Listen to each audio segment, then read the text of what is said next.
Welcome to the Solid Verbal. The Solid Verbal. Come after me!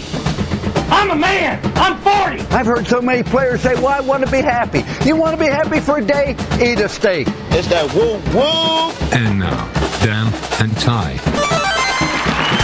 Welcome back to the Solid Verbal Boys and Girls. My name is Ty Hildenbrand, joining me as always from way over there in cloudy, in damp, mildly stanky New York City. His name is Dan Rubenstein. Sir, how are you? I'm good, Ty. I'm going to admit this right off the top. I used to bite my tongue and hold my breath. I was scared to rock the boat and make a mess. So this is what I did, Ty. I sat quietly. I agreed politely. I guess that I forgot that I had a choice, Ty. I let you, Ty, push me past the breaking point, and I stood for nothing, and I fell for everything. Is that... Ooh. That sounds like Katy Perry. It is Katy Perry's Roar, Ty. Roar? It is a slight piece of poetry. Yes. Well done. Scary how good you are at that. Yeah. Okay. So what's going on, man? How you doing? Life is good, Ty. Solid wife is your wife. Jody with an eye came back into town. She was on the road, so that was good. College football was fun this past weekend. I am glad to be of clean liver after going to a bachelor party in Austin. And no complaints, Ty. I'm actually looking forward to this weekend quite a bit. I think it's going to be more fun than people realize, even without ranked matchups. Yeah, I'm excited. Here's the thing. Not a bunch of headliner games this week, but it's definitely got potential to be silent but deadly. So you are the one who smelt it, and you are the one who dealt it. I haven't worked out the logistics on that, but silent but deadly is how I feel about this week because, look, if we've learned anything in year 10 of podcasting, it's always the quiet weeks that get us, aren't they? Of course. Absolutely. No, and there's even quiet weeks in terms of non-ranked matchups, and we're not going to dive super deep into these games at all, but Kansas State Vandy. Yeah. We're talking 2 top 5 QBR quarterbacks, Boom. Ty. You telling me Air Force Michigan can't get weird? You telling me SMU TCU can't be fun? ASU Texas Tech later at night? Come on. All right. Well, we're going to get into a whole slew of action. We've got a bunch of games before us. Don't forget to subscribe if you haven't already. We're on Apple Podcasts at itunes.com/solidverbal. Also on Google Play and Spotify and literally everywhere you can find podcasts. We are there. Subscribe to the show. Tell your friends about the show. Review the show. Also, you can find us on Twitter, on Facebook, on Instagram. We've started just randomly doing live video spots on the Facebook page. So if you haven't liked that yet, just go on out to the Facebook page. Maybe we'll have more information on when you can find those video hits on our newsletter of intent. Another way you can get connected if you want to subscribe. What happened to the first live video you did? I hit delete by mistake. You hit delete. I'm a techie. I'm a podcast extraordinaire. Yeah. And when it presented me with the option of save versus delete, in a moment of weakness, I just hit the big red delete button. You know, Ty, we like to joke about Notre Dame fans and perhaps their prowess or lack thereof with technology. But you really accidentally deleting something is one of your finer moments steering into the Notre Dame fandom. It was. Sorry, it was an hadn't heard that in a while. An ultimate facepalm moment.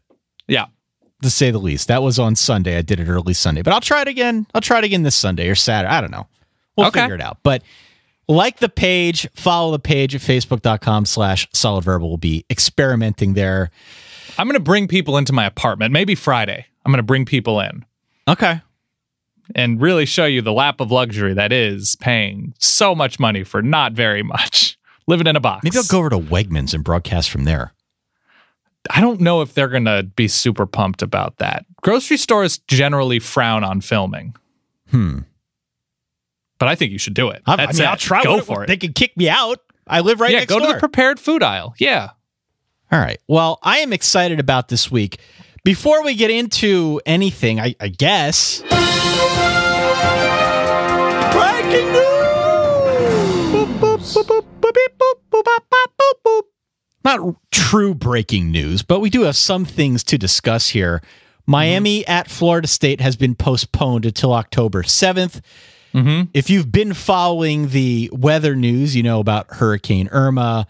Many in Florida still picking up the pieces. Hopefully, people who listen to the show were able to get on okay in the aftermath of the storm. But whether you listen to the show or not, we do hope that everyone in Florida is doing okay and recovering as best they can. Again, that contest will be played on October 7th. Also, as a result of Hurricane Irma, the Indiana FIU game has been outright canceled. Yeah. Indiana is now scrambling with about 3 weeks' notice to try and schedule another game in the absence of this one. But, again, due to circumstances, FIU can't play the game. That game has been canceled. The only other tidbit that I have here, and maybe it's not worthy enough for most people's breaking news tidbit. Boop, boop, boop. Did you see the Goldie the Gopher helmet that Minnesota is going to be wearing against Middle Tennessee on Saturday? No, I'm Googling right now. How could you not see that? I don't know, Ty. I have a busy life. Oh, that's a wonderful helmet. It's the best, right? That's really good. I like that outline look. A number of teams have gone with it. Boise State does it with their Bronco half logo. Yeah, it's just a giant yellow gopher with the two buck teeth sticking out the front. Is it the same on both sides? I don't know. Or I is didn't it like see a if number it's a on one side? or a Pittsburgh Steeler thing or not, but right. That's the coolest helmet I've seen in a long time. That's hot. I like it. I'm with it. Any other news? Any other worthy news for this segment? So USC decided to say that they were 4-0 against Texas because their loss was vacated. Okay. I like that. I liked how petty that was and how semantic-filled, semantic-y that is. Michigan's going to have a show on Amazon Prime. Yeah. You see that? How do you feel about that? It's fine. I really like those shows. It's actually one of like the few crossover pieces of entertainment that Jody with an I and I enjoyed together. There's the All or Nothing show on Amazon. There's Hard Knocks, Last Chance U. So it's a crossover of football and non-football stuff. So, and she went to Michigan, so she'll be pumped about that. That's good. It's fine. Amazon's taking over our world. Yep. Right. Okay. Outside of that, Bob Davie is being investigated, which doesn't sound great. Hope everything turns out to be okay for all involved for player safety stuff. And don't like to hear that. That's all. Yeah. Okay. Also, I found this to be interesting, Ty. Just because there isn't a ton of huge top 10 matchups outside of Louisville, Clemson-ish.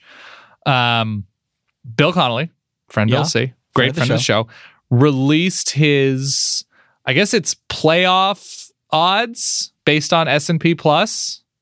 Okay. Couple surprises in here. Just like it was their odds of either going 11-1 or better. All right. Would you like me to run through them really quickly? Go ahead. Here we go. Number 1, Notre Dame. It's not Notre Dame. Please Alabama, give me the real rankings, Dan. Alabama, Oklahoma, USC, Wisconsin, which obviously that schedule makes sense. Sugary sweet. Clemson, Penn State, Washington, Michigan, Louisville, LSU, Ohio State, Oklahoma State, TCU. That was interesting to me. Okay. Miami, also interesting. Stanford, Georgia, Virginia Tech, Florida State, Kansas State, Auburn. Okay. Interesting. And it's Alabama at 62.5% chance of finishing 11-1 or better. Yeah, I mean, you could put that at 100% if you really wanted to, but it's fair enough. Fair enough. Interesting. Okay. Yeah. Well, I'm Just glad you did names that. We'll have popped to out. keep an eye on that now as the season progresses. But shall we get into it, Dan? Ty, let's dive in. Let's just rip off the clothing and dive in. Time. Help. I need picks of the week. So listen here. I'm listening. I'm wrapped. I already said it's a silent but a deadly week. And I think... I'm saying that seriously. I don't know why you're laughing, Dan. We're talking about a serious Have you not heard that College phrasing in football any is other... serious business, Dan. Okay. You're talking toots. That's all. It's all right. Interesting dilemma this week now. If you try to find a good window of opportunity. We had a gentleman write in and say, there are no such things as a window of opportunity on a college football Saturday.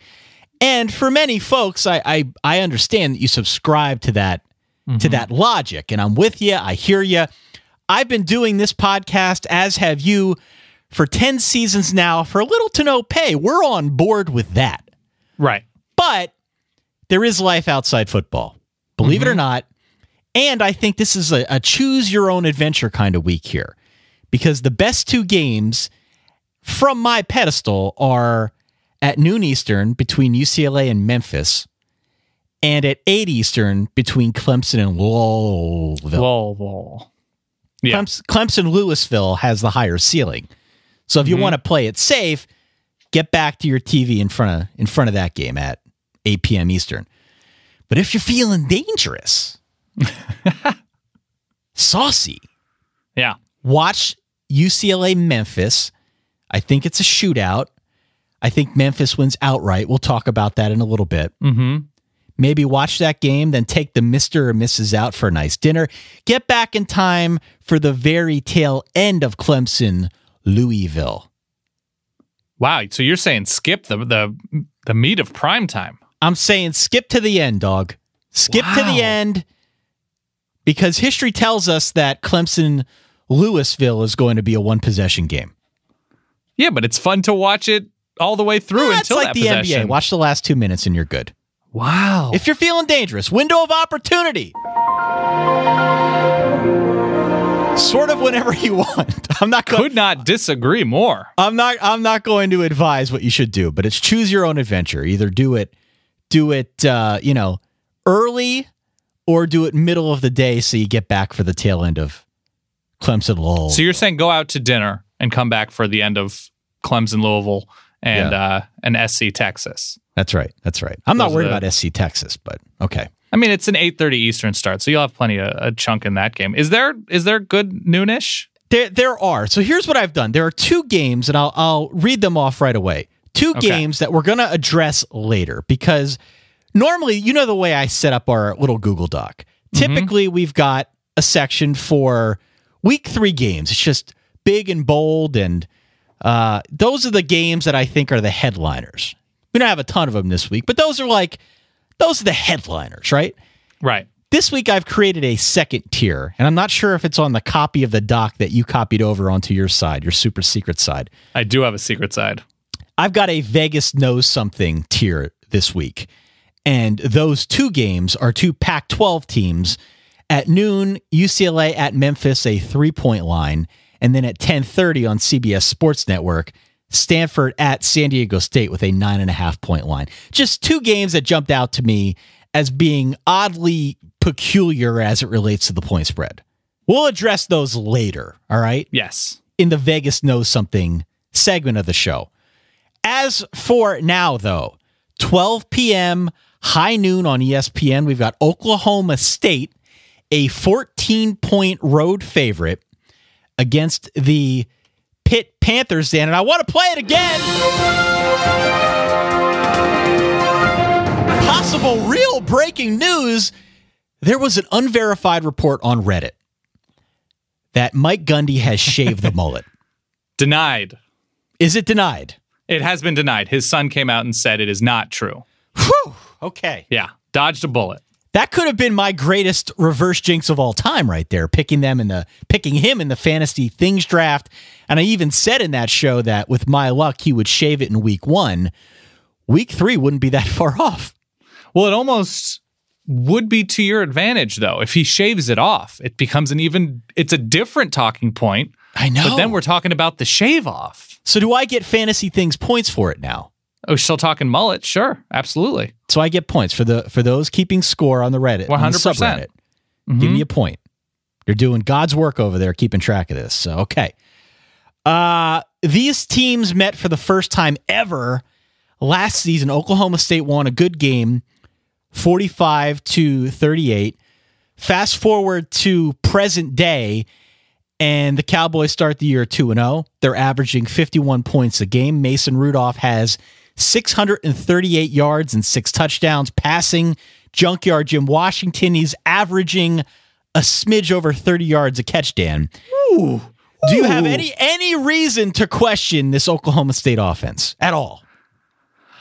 No, not really, especially since J.D. King is spelling Justice Hill on the ground, and he's sort of the thunder to Justice's lightning, which to have King and Justice in your backfield. Wow. Do not, and I don't know if he's played yet. They have a freshman named Chubba.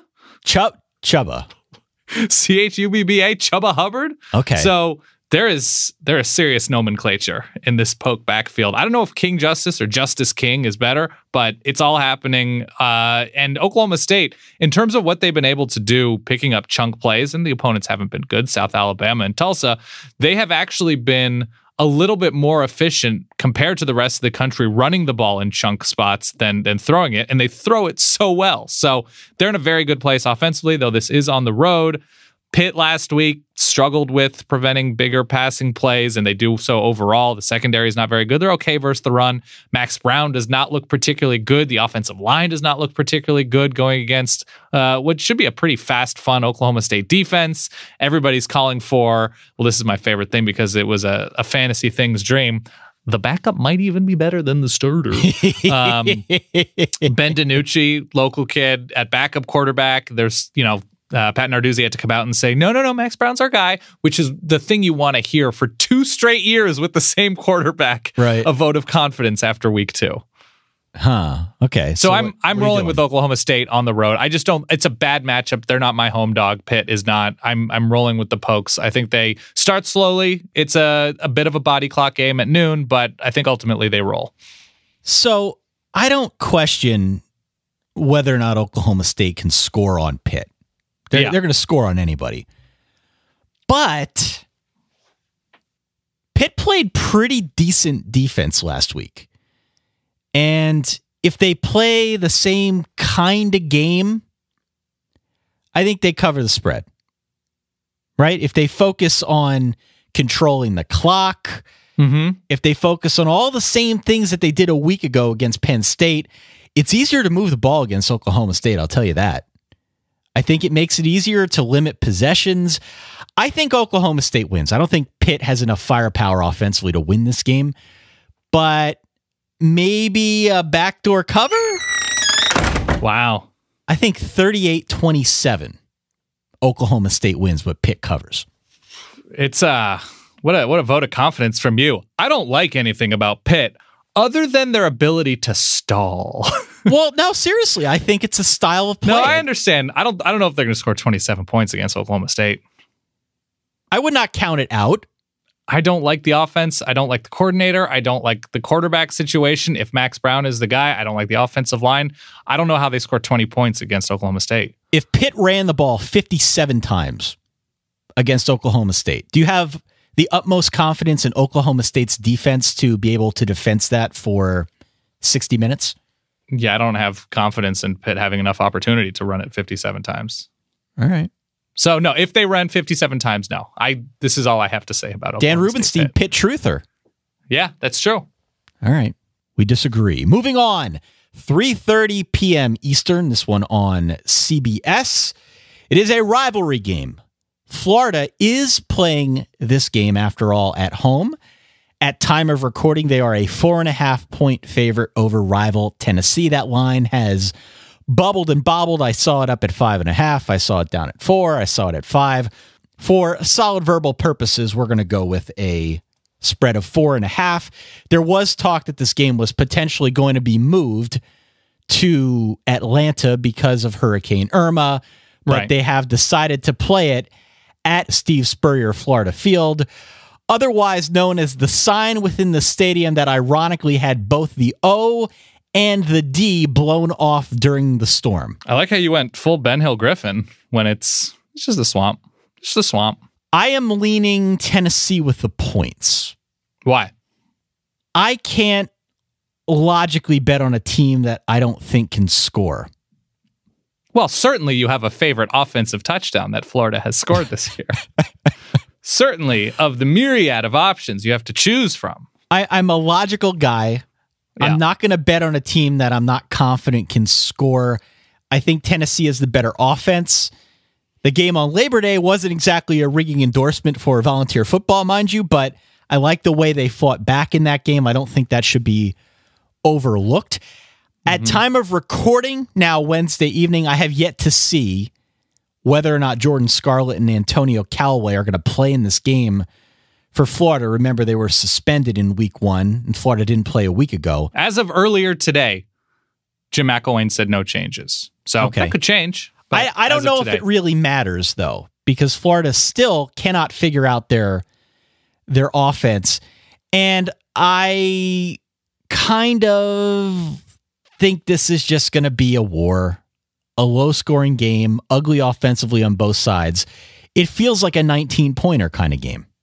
Oh, man, you love your 19-pointers. Like a 19-16 Florida win kind of game. I had no idea where to go in this game, so I actually looked up the weather. It's going to rain, thunderstormy, soggy in the swamp. I think Florida's going to be able to run a little bit.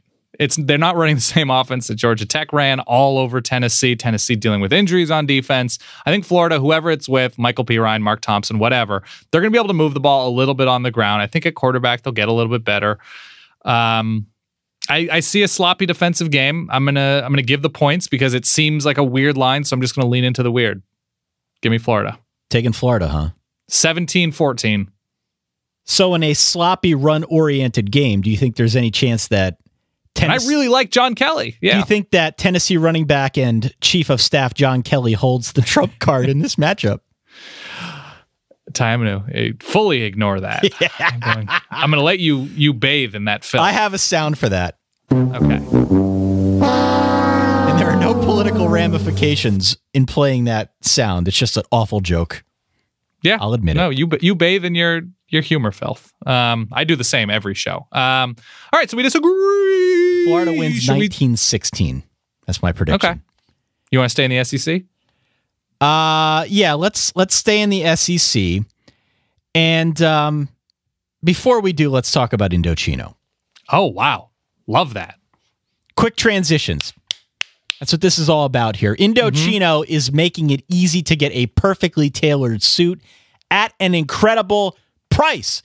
Get one, maybe wear it to the game. I don't know. Doll it up.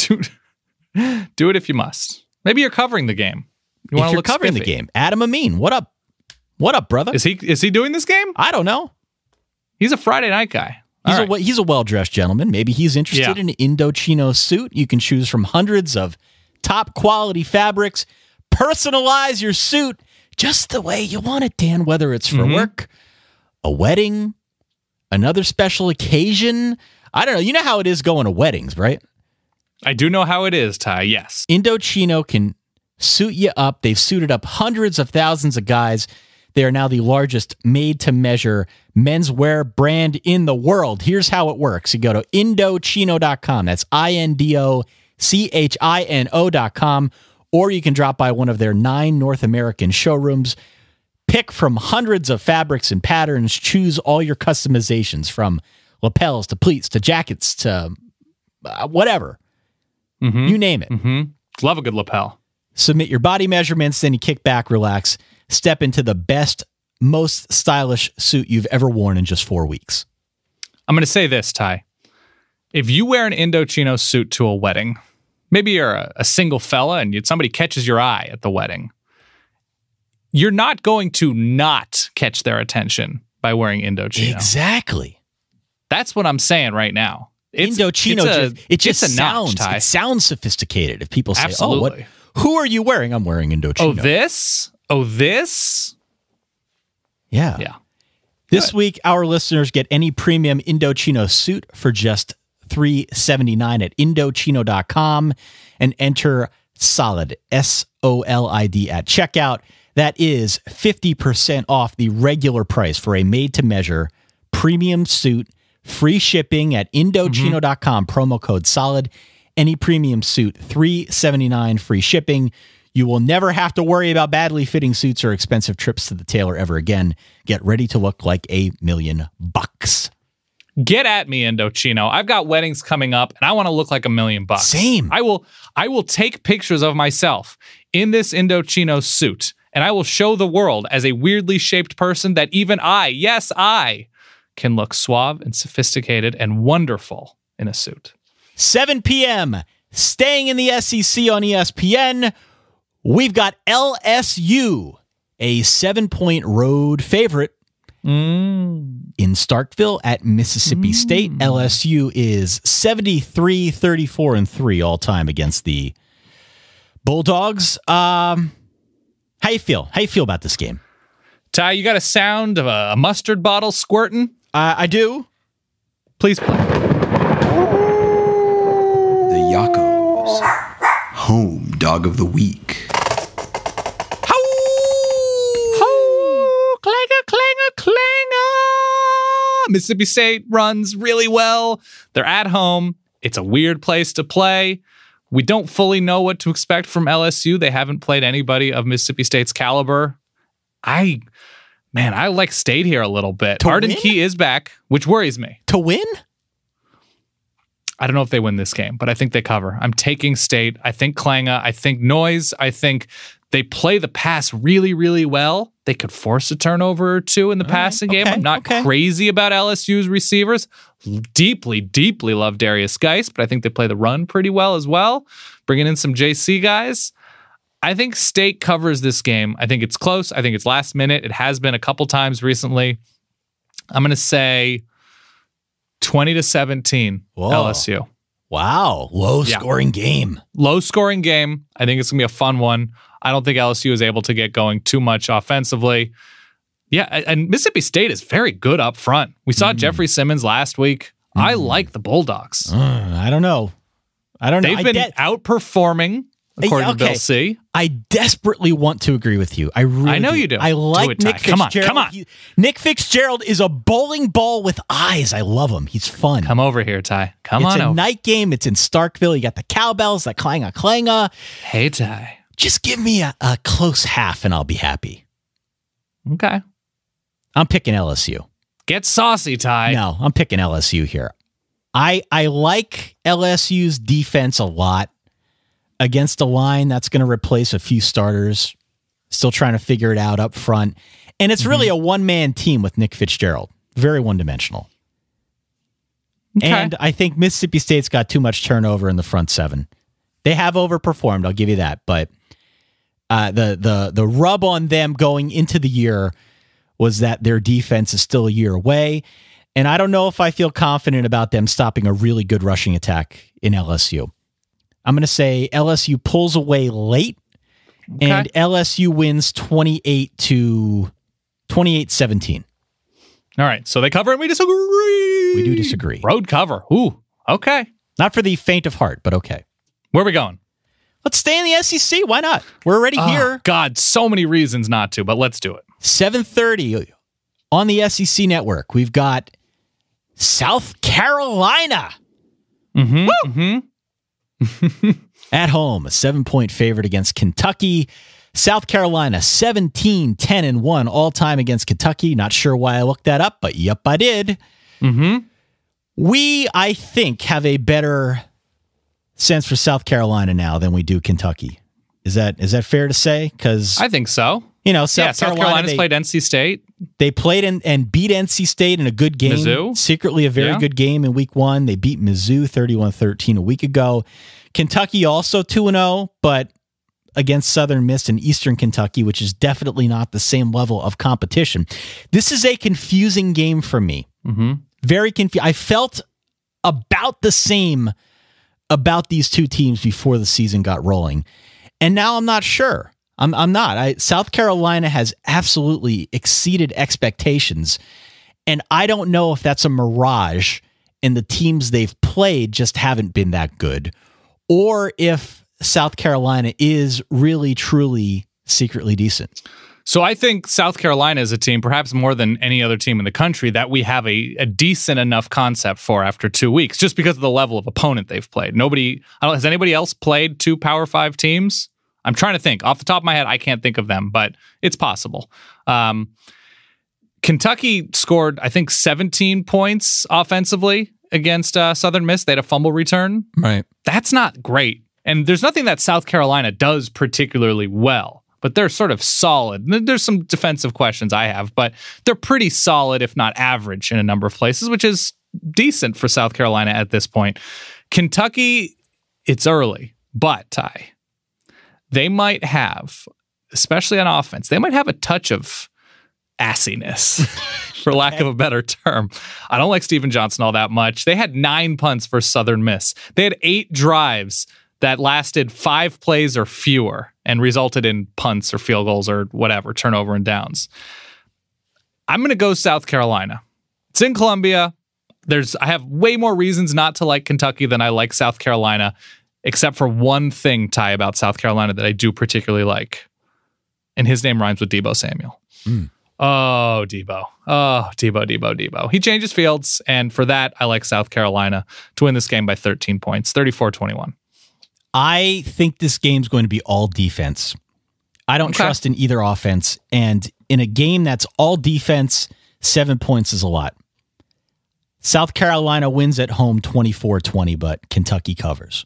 I totally disagree. We're disagreeing a lot here. Kentucky's got some butt. This could be a pivotal week in the 2017 season. Who's winning right now? I believe I am. Oh, you're definitely winning, but I had a good week last week. Yeah. I'm coming on strong. I have a good sense for where things are right now.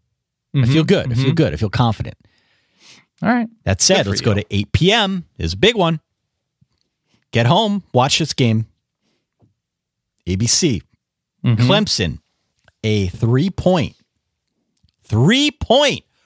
road favorite, traveling to Louisville. Whew. Clemson at Louisville, a 3-point road favorite, Dan. A lot of home dog potential in this game. A lot of home dog potential across the board this week with a bunch of road favorites. But, I looked at this one. I'm not going to lie. I did a double take when I saw the line because Louisville's not been that impressive through 2 weeks. They really haven't. But when you pop the hood, when you take a look, the line kind of sort of makes sense here. These teams have played each of the last 3 seasons. Last year's game, everyone remembers, a barn burner, 42-36, right? Of course. But the year before, Clemson won 20-17. Louisville's played 2 Power 5 teams, Purdue and North Carolina. Okay. I've already corrected myself. And the year before that, Clemson won by 6, 23-17. Every game that these two teams have played in the history of the series has been a 1-score game, Dan. This is true. So, where do you stand? So, let's figure out what we know about both of these teams. The line seems a little bit weird, right? You'd think maybe very Clemson 5.5, 6 points after a really dominant victory against an Auburn team we think is going to be pretty good, at least has a really good defense. Louisville has Lamar Jackson, the most electric player in college football. They have a relatively new offensive line.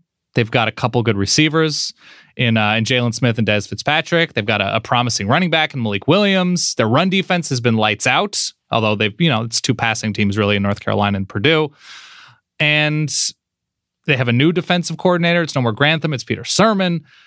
I like this Louisville team a little bit. They gave up too much to North Carolina and they gave up too much to Purdue, but I still think that they are a team that can round into better shape. Clemson, the big thing for me is Kelly Bryant on the road in his first big game on the road against a pass defense that he should be able to throw on. And I'm curious to see if he's able to sort of step into that role in a bigger spot on the road. I'm going to roll with my gut here, Ty. And as you know, 100% of the time I'm either right or wrong. So right. I trust my gut. I just do. So a home dog with the most electric, once again, electric talent, no doubt about it, quarterback, letdown spot for Clemson going to the road, body blow spot for Clemson on the road. Give me Louisville and lock them up. Whoa! Lock of the week. Wow. Yeah. You are feeling saucy. I thought Ty, you were faking it when we connected. When we connected up here, you were faking it. You were acting all tired and sort of lethargic, but you are feeling saucy. Yeah. Wow. I don't know that you'd lean into the weird lines, Ty. They are weird. They're very weird. Come on. Let's do this. I'm going to disagree. That's fine. I think, as I said on Sunday, Louisville only goes as far as Lamar Jackson takes them. He's incredible. He's fun to watch. It's just, it's too big a leap to think that he can single-handedly beat a defense that gave up 6 points against Auburn last week. That's fine. And say what I don't you think want. he's going to take 11 sacks. That's fine. Say what you want, but Auburn's going to have a pretty good running game this year. And Jared Stidham, I think, is going to be pretty good when all is said and done.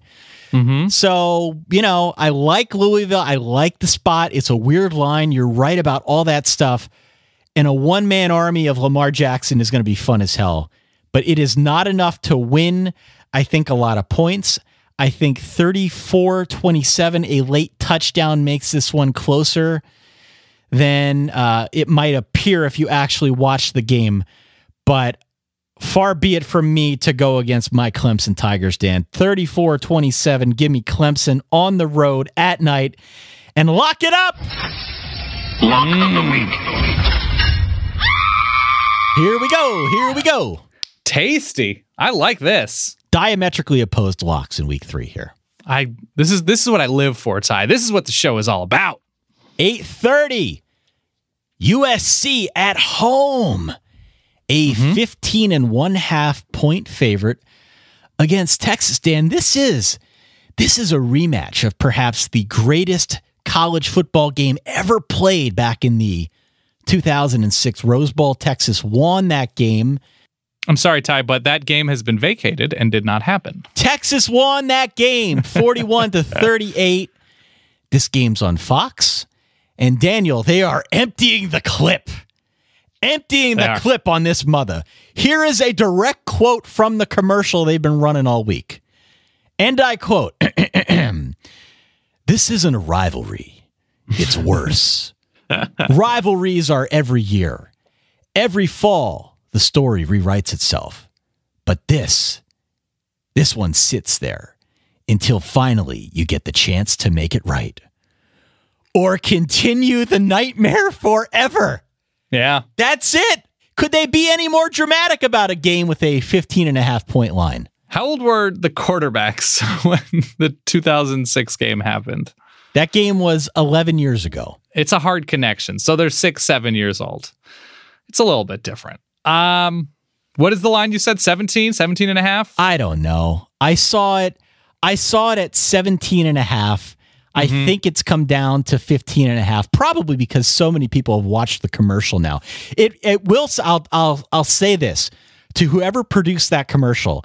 It truly would have been the touch of a maestro to work in the point spread at the end there, just to give a hard dose of reality. But let's say 15 and a half now. Yes. Where do you stand? All right. So if you were to believe such things, Tom Herman, I believe, has never lost to a ranked team as a head coach, right? Correct. So that includes Florida State, that includes Oklahoma, that includes Louisville, not insignificant teams with perhaps lesser talent at Houston, although he did have Ed Oliver last year, which is just ridiculous and spooky. I am feeling okay about Texas. And if Shane Buechele, I think, was limited in practice this week, I don't know who's going to start in this game. Texas completely laid an egg in week 1. I don't know if that week is going to define Texas's season. I don't think Texas is back, but I think they can do a number of things well. I think they can improve throughout the season. The question is, can they improve enough going into this game on the road against SC? I think they actually sold the game out, 92,000 people, something like that. And USC potentially coming off of a letdown spot after their big win against Stanford. USC should be able to run the ball relatively well with Ronald Jones and Stephen Carr. I'm a little bit worried about Sam Darnold making a mistake or two, but not terribly so. I don't think Texas is going to be able to throw the ball all that well against USC. I went back and forth in this game. I think I'm going to take the Trojans. I think they're still healthy enough. I think it's still early enough. I think they're smart enough to realize that they're a power running team. Yeah. And that they will be able to control the ground. They should be able to control the clock. And I think it will be a bit of a crock potting here where Texas stays sort of in striking distance for a good amount of time. But ultimately, sort of like what happened last weekend against Stanford, they're just going to wear them down. I have it at 42 to 20. That sounds about right to me, Dan. By the way, we got multiple crock potting submissions. And can you play one of them? I don't have it at the ready, but I'll do it manually, Ty. It was a lot of like, honey, the roast is done. Ding. Yeah. Yeah, that's what it kind of was. If there is a crock potting in this game or any other game of significance, we will play it. Play one of them, play all of them. I don't know, on Sunday when we do our recap show. 42-20 is your prediction. Yeah. I think that sounds right. I think a lot about Texas because it's constantly been a thorn in my side over the last 10 years, this Texas program. My assumption in the preseason was that Texas had a ton of talent and that Tom Herman would go down there and spin more gold like he did at Houston, right? I don't know. He was good in big games last year. He knocked off Oklahoma and Louisville, right? There's a lot of stuff there to consider. You know what wouldn't surprise me in this game? What I'm actually banking on? I think he's a really good game planner. So I think at a certain point, it could be like 10-0 Texas. People freak out a little bit. I'm like, oh, calm down. Lots of football to be played. I think there's going to be a lots of football to be played moment. I can't get over the loss to Maryland. I can't. And Maryland could be better. They could be better than we expected to, but... Maybe the best tie in college football. We'll get to that, Dan. I prepared my tie power rankings. But it's just Shane Bichelle, kind of a question mark. Even if he's healthy, maybe he won't start because Sam Ehlinger looked pretty good last week. If I pick Texas here, it'd be mostly because USC played Stanford last week and there's a body blow or a letdown or an intangible. USC, to me, came to play last week. And I don't know if that game was even that difficult for them to win. 42-20 feels about right. I think USC wins. I think they cover. We agree. Yeah. We do agree. Are you wearing that proper cloth shirt on Saturday night just to look proper? Never say never, Ty. It is a very comfortable, well-fitting shirt. Proper cloth. Finding a dress shirt can be really tough because something's always off. They screw something up. Thankfully, you can order a custom fit shirt now, and it's never been easier with our friends over at Proper Cloth. At propercloth.com, you can create a custom shirt in seconds by answering a 10-question quiz. I don't know if it's a quiz, but it's a right. 10... What is the capital of Norway? Right, it's a 10-question thing that you fill out. You choose from over 20 collar styles, 10 cuff styles, 500 fabric styles, from classic to business to completely fun. I don't know. Customize your shirt. Get the style that you want. The team at Proper Cloth, they work day and night with the best fabric producers around the world. They only buy the best fabrics out there that meet their high quality expectations. Each one of their shirts goes through extensive quality control testing, so you're getting the absolute best quality and craftsmanship. Best of all, they guarantee a perfect fit. So if you get one, you don't like it, doesn't fit, they'll remake it for free. It's the future of shirts. They make everything completely custom for you. It starts at just $80. So right now, stop wearing shirts that don't fit.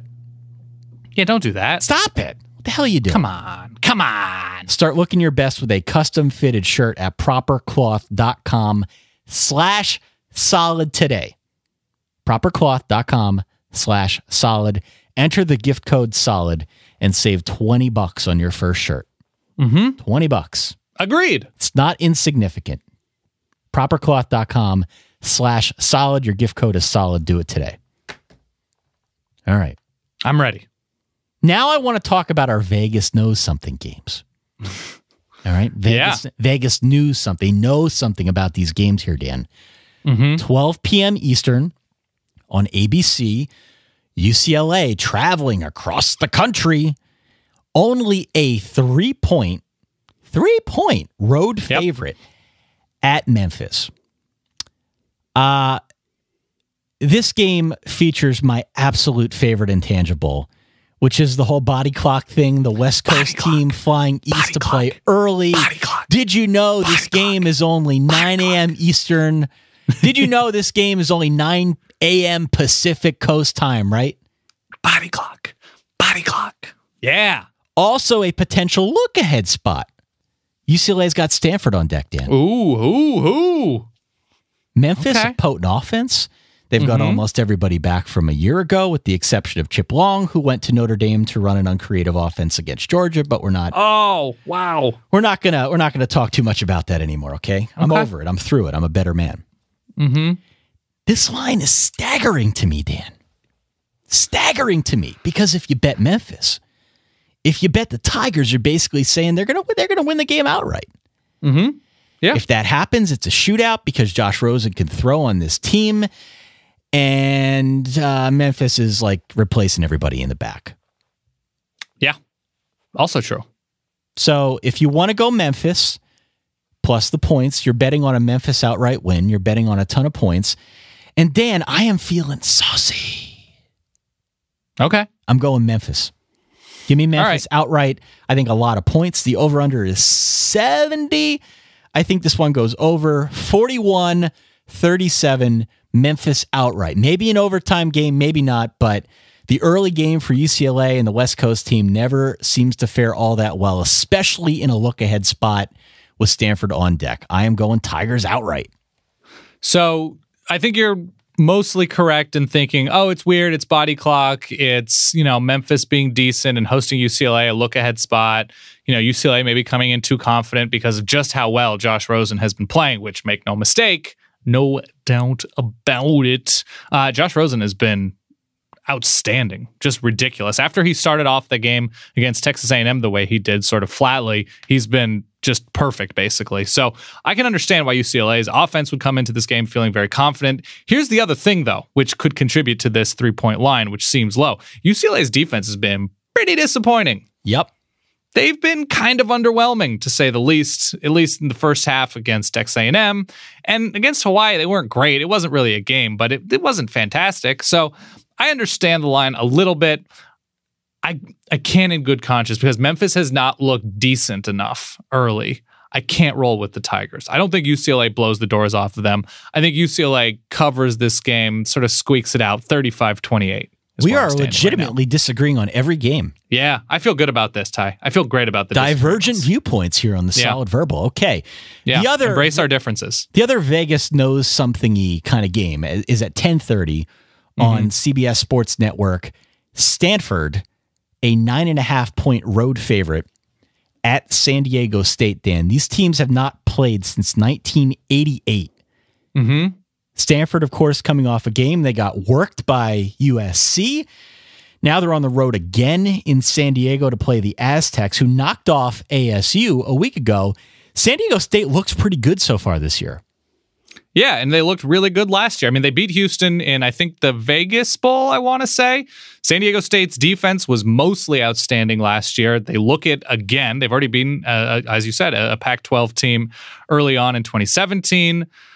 At home, a 9.5-point dog. Rashad Penny is out of control, ran all over Arizona State last week. So they run the ball and they play defense. I think it's too many points. I think Stanford wins this game, but I think San Diego State keeps it close because they're giving up like 1 yard per carry. Yeah. I made that number up, but maybe I didn't, Ty. Maybe I didn't. 24-20 Stanford. San Diego State plays them tough. I think Stanford wins this game 31-24. Okay, so we agree. We do agree. I love a good, pretty good West Coast group of 5 team. I like those. San Diego State replaces its entire offensive line from a year ago. Well, they opened up a lot last week. Yeah, they did. And I think that factors in here. I think they could be secretly decent. Also, as you mentioned, San Diego State's been pretty good on defense for themselves. They've always been under Rocky Long. They've quietly become a sure thing on defense. And I don't know. I mean, they're small compared to Stanford's front, but they play hard, and Stanford's got a weird situation now coming off that loss. I think Stanford ultimately controls the line on both sides, but maybe a late score, maybe not. 31-24. To what degree did Stanford last week worry you? Although you weren't as high as Stanford as I was going into the season. Yeah, I don't think it worried me. I think it was more a testament to what USC can do if they really put their minds to it. The problem with Stanford is I think we went into the season thinking they were in the same tier as Stanford, as Washington and USC. And losing like they did gave me the impression that perhaps they're not, or at least not yet this year. So that's fair. I agree. I'm feeling not as enthusiastic about the Cardinal at the moment. So that's why I think San Diego State can keep it close at home, although it's not a huge home field advantage playing at San Diego State. We agree. Okay. Some other games here. I don't want to spend an exorbitant amount of time on any of these, but we should run through them very quickly. Another 3:30 game, Wisconsin, minus 17.5 on the road at BYU. Folks out there need to forgive us. On Sunday, you had just gotten back from a bachelor party, and I was too distracted to remember that Ty Detmer moved on from his financial ventures. He's now the OC for BYU, and that's not going well so far. Ty, I refuse to believe that BYU has an offensive coordinator, so I refuse to believe that Ty Detmer is the offensive coordinator of BYU. That is the stance I am taking. I am picking Wisconsin here. Yeah. And I'm going to use this opportunity. Dan, can you give me a little background track? I don't know if you have to hum it or play it or whatever you want to do, but we talked about a Ty power rankings system on the last show. And this first installment. Hold on, I've got it. You ready? Yeah, please. How will Ty know if he really loves me? Ooh, Very How good. will Ty know? Yeah. This first installment is just players in college football. And Ty, I will always love you. Ooh, Ty. Okay. Players in college football with a tie in their name, starting from 10 down to 1. Number 10, Tyshawn Dye, otherwise known as Tie-Dye from I'll take it. ECU. Number 9, Tyree Knill. He is the Michigan defensive back who was the Big Ten Defensive Player of the Week last week. Great job. Number 8, Tyrell Pigram. He is your Maryland quarterback, your injured Maryland quarterback. Get well soon. Number 7, Ty Chandler, the Tennessee running back. He is SEC Freshman of the Week. I think he ran a kickback. Yes, and also was very good for the Mavericks way back when. Number 6, Ty Isaac. Oh, yeah. Michigan running back, formerly of USC, transferred, right? This is true. Number 5, Tyler Huntley. Oh, good pick. Surprise starting quarterback for Utah. He's had a pretty good year. Needs to get better. Number 4, Tyre Brady. He is the Marshall wide receiver who is 5th nationally in receiving yardage. Number 3, Ty Johnson. Wow. That feels low, but okay. Ty Johnson, Maryland running back, on pace for all sorts of records, having a great year. Both Maryland and Michigan, by the way, very strong in the Ty Power Rankings category. Okay. Number 2, it's hard to go against Messiah Tyler, the Fresno running back. He's a freshman. Oh, you're on last name Ty. Okay. Yeah. He hasn't played. This is all encompassing, Dan. He hasn't played to my knowledge, but his name is Messiah Tyler. So this is based purely on name and accomplishment, not fully either. That's correct. And number 1, I don't see anyone knocking off this guy. Okay. Even if I start incorporating media members or famous characters from fiction. How do you beat Ty Tyler, the Marshall defensive lineman? It's impossible. It's the most aggressive Ty there is. And Ty Tyler. There you have it. Whew. I feel like that was a pretty good list. I will update Well this. done. Update Good this homework. weekly. Yeah. All right. 3:30, Notre Dame minus 13.5 at Boston College. As I say, the only reason I'm bringing this game up is because if Notre Dame loses, I'm quitting Notre Dame football. And we actually had another gentleman by the name of Bob write in yesterday, and he said that he's considering the same course of action. So I'm not alone. I have company. Yeah, it's like an Elks Club. That's right. I'm not picking this game. I just wanted to let people know that You're not? I stand by. No, I'm not picking this game. I stand by my assertion. If Notre Dame loses, I quit Notre Dame. All I'm going to say is this is 190% the kind of game that is 20-17 after 3 quarters or something like that. Ty, I think they're going to blow the doors off them. Stop it. They are. You know they are. Stop it. Ty, I think they're going to blow the doors off them to such a degree. I'm going high energy with my Glenn Miller Orchestra. Oh, boy. Yeah, I'm in the mood for a Notre Dame bloodbath, Ty. Stop it. That's right, fellas. Stop it. Get your gals. Stop it. Notre Dame wins this game 44-17. Also, a 13.5-point line. Also a road favorite. Your Oregon Ducks on the road in Josh Allenville, Laramie, Wyoming, to play against the Cowboys. This one is at 7 p.m. Eastern Time, Dan. How are you feeling? Pro-style, pro-caliber quarterback going against that Oregon defense. Yeah, Oregon has a pro-style, pro-caliber quarterback. Better after watching Oregon against Nebraska last week. Better after watching, and you look at Josh Allen's track record against Power 5 teams, not great, particularly great, no. Top grade. He beat Boise State, and he's a good quarterback. I wish him all the success in the world. Wyoming has a few very clear deficiencies. It's difficult. There's a couple difficulties, though. Josh Allen is a very good quarterback who can get outside the pocket and pick up 3rd and 7s on the ground, and that, it prolongs drives. It's frustrating. It's at altitude, which is never the best. And when you lose at altitude unexpectedly, then all of a sudden it becomes important. Oregon players and coaches are saying, altitude is altitude. There's nothing we can do about it. But, it's a thing. Wyoming doesn't stop the run all that well. Royce Freeman runs all that well. I think Oregon wins this game comfortably. I'm going to say 45-20. Yeah. Oregon wins this game. Oregon wins and covers this game. Also at night at 7:30, K-State on the road, a 4-point favorite at Vandy, Dan. I'm excited for this game. Secretly decent football game. You tweeted out a stat about quarterback play yesterday. What was that? Yeah, it wasn't my stat. I think that's the ESPN total QBR stat. Neither one of these teams, I don't think, have played a Power 5 team. Or even maybe FBS team. Who knows? But it's Kansas State. They're favored by 4, and Vandy. And the stat is Kyle Shermer and Jesse Ertz are 2 of the top 4 QBR quarterbacks in the country, I believe, at this point. So they've been very efficient. Kyle Shermer's been very good. Kansas State's going to try to possess this ball. I cannot imagine, Ty. My socks would be clear across the borough of Manhattan if either one of these teams scores 20 points. I would agree with that, yeah. I cannot see that happening.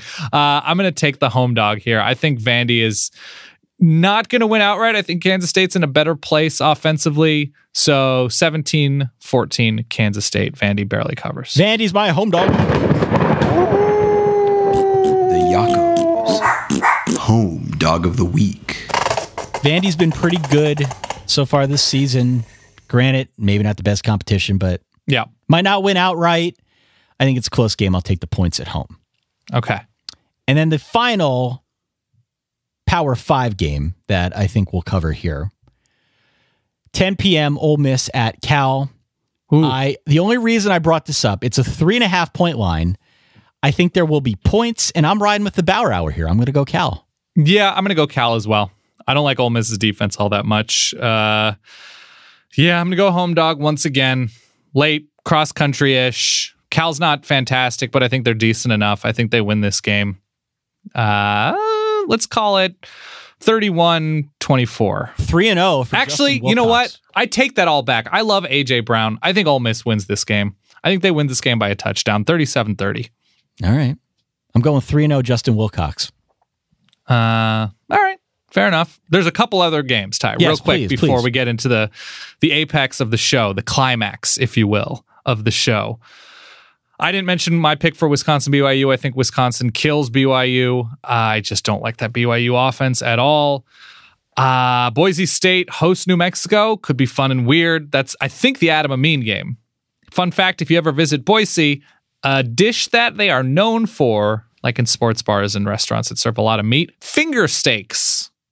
Okay. Are those like finger steaks? What is that? They're like beef nuggets. They're like deep fried, like chicken nuggets, but with beef.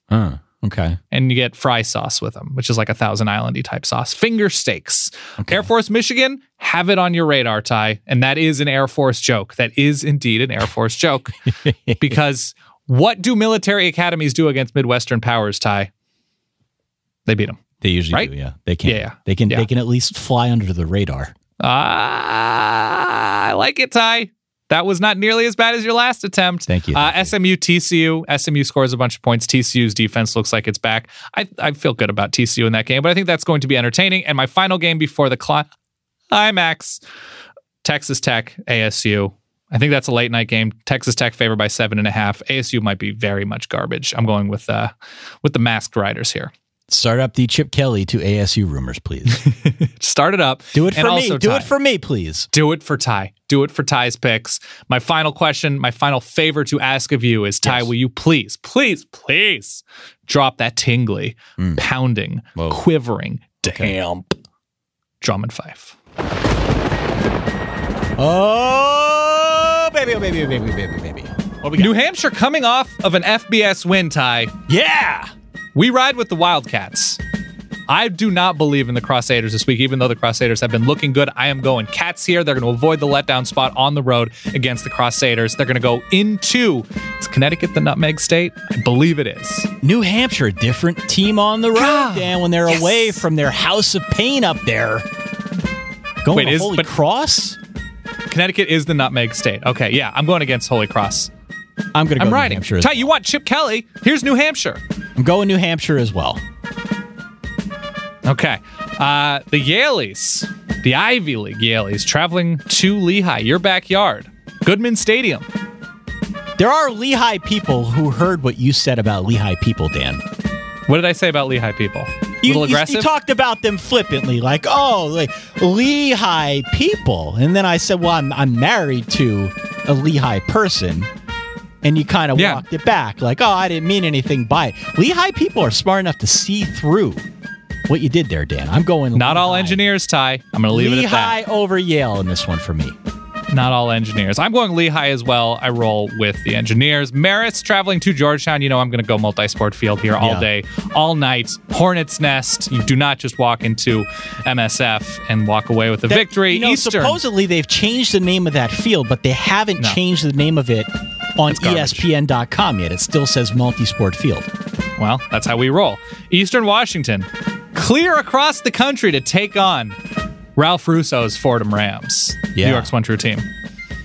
Tough game here. I'm going to go Eastern Washington. I'm going to go against, you know what, though? Scrap New that. coach? Traveling across the country, if it's good enough for Memphis to knock off UCLA, it's certainly good enough for Fordham to knock off Eastern Washington. A longer flight, been a tough year so far for Fordham. I'm going to go Fordham. By the way, I'm going to pick Georgetown in the game we just talked about as well. Give me Fordham here at home. I'm going Rams. Of course I'm going Rams, Ty. It's a no-brainer. Yeah. The Gators of Colgate traveling to Western New York to take on the Buffalo Bulls. Gonna go Colgate. Give me the Gators here. Give me those Gators. Give me those Gators hard. Lafayette going to Villanova. Not your backyard, but not far. No, I could get there in 45 minutes. You going with the Yetis? You going with the Novies? I'm going Nova. Yeah, I think it just might not be Lafayette's year. As much as I love the Yetis, I can't roll with them. Bucknell, William, and Mary. Bill and Mary taking on the Nellies. I gotta go Bill and Mary. Really? Yeah, give me Bill and Mary. All right, I'm gonna go Bill and Mary as well. We agree. 2-on-1 here. Yeah, that's Bill and rough. Mary. It's a rough spot for the Nellies. There you have it. That's your Week 3 preview, Dan. Mm-hmm. Whew, a lot of action here under our belts. I am excited for the silent but deadly week. I think it's got potential. Always the quiet ones. So where is the deadly silence? Where is that coming from? Because you took Clemson, you took LSU. Yeah. I guess Memphis, that's your deadly silence? I guess, yeah. All right. Yeah. Is UCLA even ranked? I don't know if they are. They're like 24th or something like that. Okay, fair enough. I'd like to quickly thank Drew Cassidy, avid tweeter, all about 140 characters. Walker Carey, Derek Bredson, Ryan Winkle, Doug Johnson, Shane Vitosh, something like that. And you know what, Ty? This is not in my notes, but I'm going to thank Mama H right here. Yeah? I'm going to say it. Fan from day one. Absolutely. Thank you, Mama H. Thank you, Mama H. We appreciate your listenership. All right. Well, again, don't forget to follow us on all the social medias. We are on Twitter. We are on Instagram. We are on Facebook. And stay tuned. Like the page. Follow the page. Dan and I, we're going to have to figure out when we're going to be doing like just random little video things. Random little chats here. 10 minutes. Yeah, we'll do some Q&A and fun stuff on Facebook. Yeah, it's free. We might as well use it. People have been asking for it, so what the hell? Take a break from stalking your exes. Right, exactly. and hang out with your currents. Exactly. So facebook.com/solidverbal. Also, don't forget to subscribe to the podcast. We will be with you twice a week all throughout the season. And if you are a first-time listener, we are all throughout the off-season as well, but just once a week. Big plans, and we did not forget and actually are taking the time to master, Ty, our How College Football Works recruiting show. Exactly. Very much excited for that to drop probably as soon as the season ends. That is correct. And don't forget to tell your friends and rate the show, as well as sign up for the newsletter of intent. That's all I got, man. I'm tapped, Ty. That's all I got. Good show. Thank you again to everybody out there who continues to listen and support the show. The numbers have been awesome so far. Yeah. This season, we are growing in leaps and bounds, and we can't thank you all enough for that. For that fine gentleman over there, my good friend Dan Rubenstein, for myself, Ty Hildenbrandt, over here in Eastern Pennsylvania. Thank you for listening to The Solid Verbal. We will catch you all on Sunday. In the meantime, enjoy your weekend. Stay solid. Peace.